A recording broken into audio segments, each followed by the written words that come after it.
runtii waxaan rabaa wax yar inaan ka iftiimiyo annaka xiriirka wasaaradda maaliyadda iyo wasaaradda maaliyadda federaalka runtii xiriirkaygu muddo badan buu soo shaqaynayay waxyaabo badan baanu isdhaafsanaynay oo aqoon iyo macluumaad ah puntland markii aasaasay wasaaradda maaliyadda federaalka waxaa halkan noogu yimid agaasimihii guud oo wasaaradda maaliyadda oo federaalka waxaa kaloo noo yimid guddoomiyihii agaasimihii guud oo bangiyada oo dowladda federaalka waxaanu dadkii ugu horreeyey oo ku taageeray documentiskii ay ku shaqayn lahaayeen dowladda federaalka wasaaradda maaliyadda iyo bangiguba baanu hayn annaka macluumaad kala siinay waxaa noo yimid shariifka iyo nin la yidhaahdo axmed yaakshi oo markaa agaasimaha guud oo wasaaradda maaliyadda runtii taas waxay ku tusaysaa sida dhow oo aan ula shaqaynay rabnaan ugu xiranno wasaaradda maaliyadda aqoonta iyo macluumaadka inaan ugu gudbino intaa wixii ka dambeeyey wada xiriirka iyagu wuxuu aad ahaa mid aan tabar badan lahayn laakiin sanadii u dambeeyey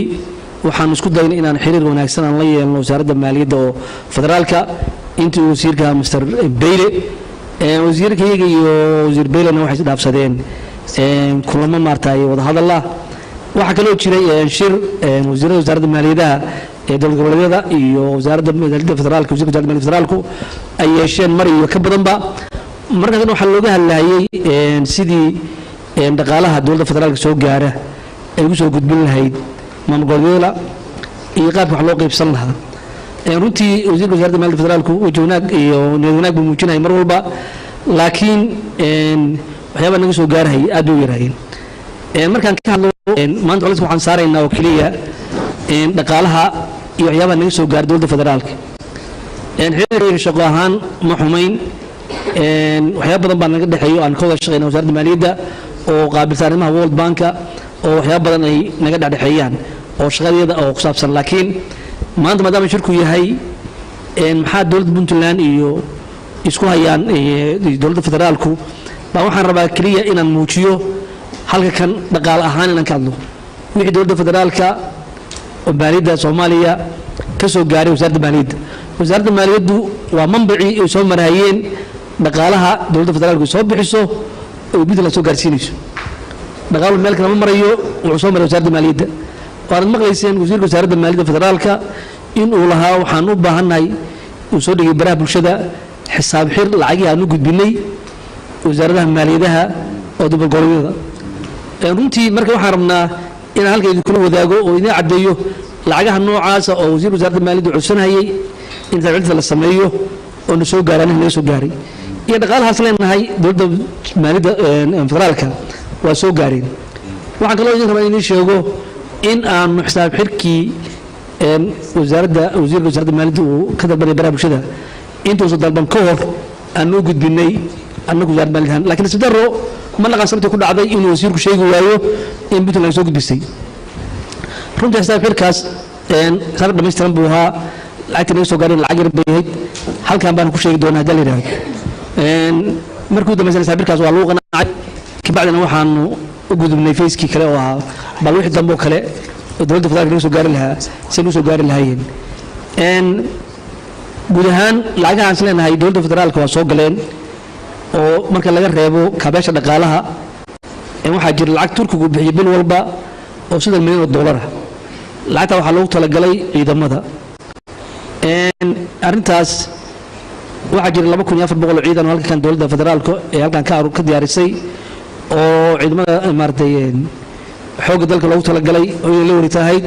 mushaarkooda inay bixiso muddada 2 sano inta 30 milyan oo bil walba soo gaadhay oo loogu talagalay ciidamada wax naga soo gaaray male waxa kale oo jira lacag 200 milyan oo dowladda qadar ay bixisay oo loogu talagalay maartay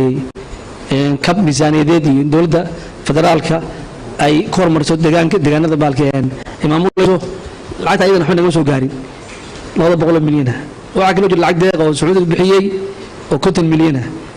ee dowladda federaalku waxba naga soo gaarsiin waxa jira lacag 6 milyan oo dollar oo lacagta ka hadlayay oo markii la qaybinayay ay ka qayb galeen mas'uuliyiinta maaragtay maamul goboleedyadu oo si fiican loo qaybiyay oo loo sadburiyay maamulihii soo kacayay maamulihii dhaqaalaha haystay oo ruuq soomaaliya loo yareeyey lacagta guud ahaan waa $286 milyan oo dollar lacagta puntland waxaa ka soo gaadhay sanadkii 2017kii $296 kun waa kun wey sanadkii hadda aan ku jirnana 2018kana waxaa naga soo gaaray $154 kun lacagta $286 milyan ah puntland waxaa ka soo gaaray $450 kun oo dollar $500 milyan ma dhama hadda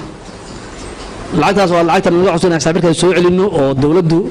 barnaamijka soo dhigtay oo ay ku faarisay gaarsiisay maamulgoboleedyada lacagtaas markaad u fiirisid barsidda naga soo gaaray waxaa weeyaan 0.15 eber dhibic 15 marka annaka wasaaradda maaliyadeed ahaan waxaan raadeynaa dowladda federaalka naga soo gaadhay muddada 2 sano ah inay tahay 450 kaas lacagta horeto oo ah 296 waxaa lagu qabtay oo lagu calaamadeeyey oo lagu rinjeeyey airbortka General Maxamed Abshir International oo Garowe lacagta 154 kuna 104 kun waxaa la geliyey wadada isku xirta magaalada Garowe iyo wasaaradda dawladda meesha degan yihiin buurta wasaaradda caafimaadka maaliyadda qorsheynta balkeen wasaaradda ay degan yihiin waliba kab baa wasaaradda maaliyadda ku dartay $200 kun dollar lacagta 50 kunana waxaa loogu talagalay lacagaha aan mushaarka ahayn ee wasaaradda dawladda lagu kabo in ay soo bixiyaan run costiga lacagahaas waxaa ka faa'iidaystay